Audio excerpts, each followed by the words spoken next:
Timplahin na natin mga lalabs itong gagawin natin chicken adobo. Ayan. So, lagyan natin siya ng, ito ang aking ginagamit guys. Proven na to. How many years? Ever since. Dato puti. Dato puti. Soy baka naman. Guys, hindi to sponsor Ito lang talaga ang ginagamit ko.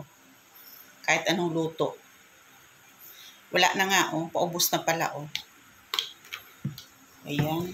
Lamas-lamas. Malinis na ang kamay natin, Tapos, lalagay tayo ng kalamansi.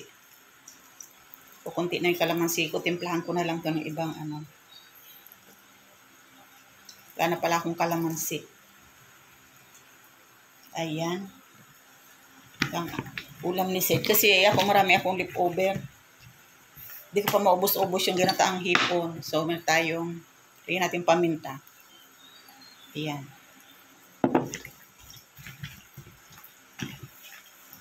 Siyempre, hindi mawawala ang ating seasoning. Pampalasa. Probe na din to sa akin. Hindi rin ako makakagluto.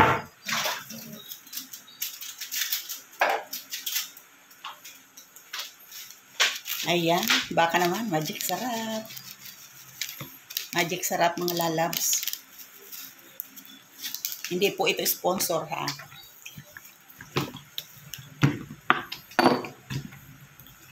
Ayan, marinate natin siya dito ng ilang minuto para manuot yung lasa. Ayan. Favorite ni Sid ito adobong chicken, fried chicken, calderetang chicken. Hindi siya masyado sa pork.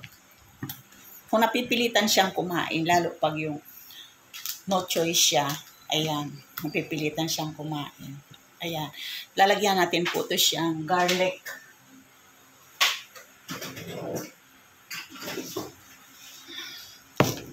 Lagyan natin siya ng garlic. Ganyan, yun yung ako mag-adobo ng chicken. Ayan.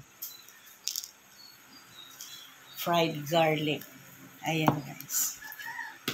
Ayan, i-update ko kayo later. Marinate muna natin yan dyan ng konti. Ayan guys. Gigisa na tayo gisa na natin ang ating adobo.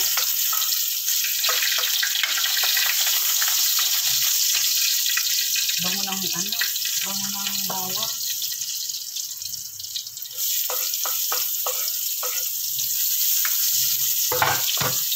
Ang ulam ni Sid.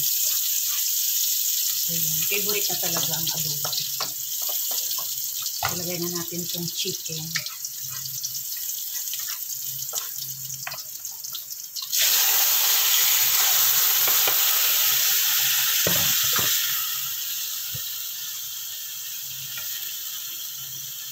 Init.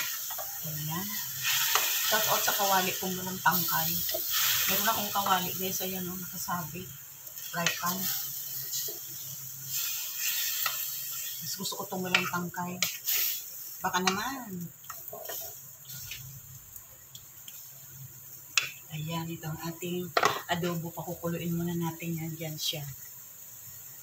Ito na yung adobo ni Sid. Ayan. So, paluto na. So, patutuyuin na lang natin siya ng konti. So, okay na yan. Ayan. Thank you so much mga lalab. Ayan. Thank you so much for watching.